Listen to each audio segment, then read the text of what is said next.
how uphill is the climb for him in terms of just anecdotally talking to people inside New Hampshire about this guy being not one of us? Yeah, he has a little bit of a ways to go before he's going to be able to convince people that he's for real. It's not necessarily about where he was born or where he's from, but this idea that he's sort of job hunting. I mean, that's what we heard from voters that we talked to up there, is that, okay, well, he lost in Massachusetts, so can you just move over here and go looking for another Senate seat? And that's going to be one of his hurdles, just from the perspective of the issue positions that he took as a Republican in Massachusetts. I mean, Mike, as you know, to win as a Republican in Massachusetts, you have to sort of adhere to a certain line that, doesn't necessarily play as well with Republicans in New Hampshire. I mean, Scott Brown ran as someone who was pro-choice. He, at one point, supported an assault weapons ban.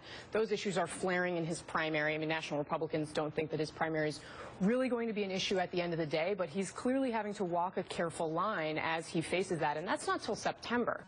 So he's going to be contending with those kinds of issues until then, before he can focus 100% on Jeanne Shaheen.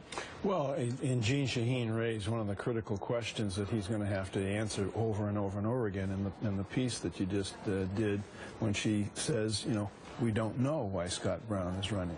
Why is he running? He's going to have to answer that effectively over and over and over again. I mean, New Hampshire is a very unusual state, as Mark, you can attest to. You can go sit in Alex's shoe store in Nashua, New Hampshire on a Saturday morning and get a pretty good feel for the state, and Jeanne Shaheen is incredibly familiar in that state. Not easy to beat.